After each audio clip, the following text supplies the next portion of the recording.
প্রথমে folder open করলাম এবং এখান থেকে সিএমডিতে যাব। তো সিএমডি লিখলাম। এখন আমরা ভিএস কোডটা অন করব, code space dot. Okay, VS code on হয়েছে। এখন আমরা যেটা করবো, টার্মিনালটা অন করব। তো কন্ট্রোল ব্যাকটিক প্রেস করলাম, টার্মিনাল অন হয়েছে। তো প্রথমে আমি পিএসপির ভার্সনটা চেক করে নিই, PHP-v। তো এখন এখানে দেখতে পাচ্ছেন যে PHP 8.1.12, অর্থাৎ আমরা যদি Laravel 10 ইউজ করতে চাই তো সেক্ষেত্রে আমাদের PHP ভার্সনটা 8.1.2 অর্থাৎ 8.1 এর উপরে হতে হবে।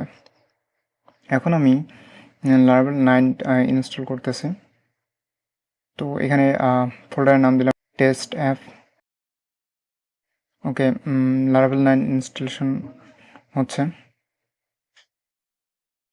ওকে,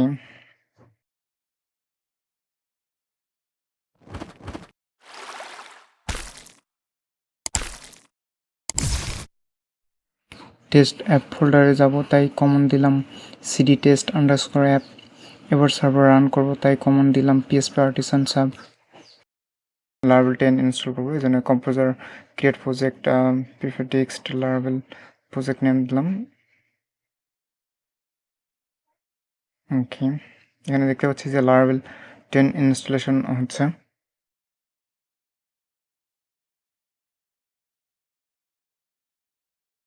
কি জেনারেটিং অপটিমাইজ অ্যাপ্লিকেশন কি সেট সাকসেসফুলি।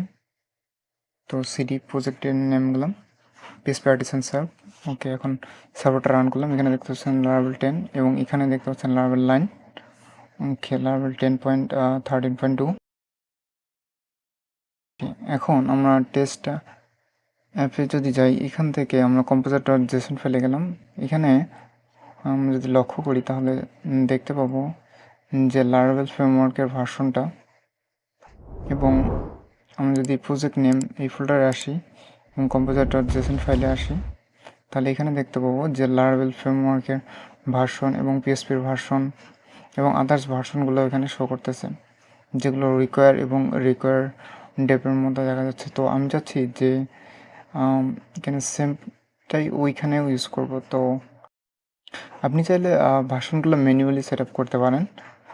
আমি পুরোটা একবার কপি করে দিলাম, রিকোয়ার এবং রিকোয়ার ডেপ এই দুটোই কপি করে Laravel 9 যেখানে আছে ওইখানে কম্পোজার ডট জেসন ফাইলে পেস্ট করব। এটা কপি করলাম, কপি করার পরে এখানে পেস্ট করব। ওকে, পেস্ট করলাম। এখন আমরা একটু ব্রাউজারটা রিলোড দেবো, যেখানে Laravel 9 ইনস্টল করা আছে। ওকে, ব্রাউজারটা রিলোড দিলাম। ওকে, দেখতে পাচ্ছেন এখানে Laravel 10 সাকসেসফুলি আপগ্রেড হয়ে গেছে এবং ভার্সনটাও চেঞ্জ হয়ে গেছে, ঠিক আমরা যেটাকে কপি করছিলাম।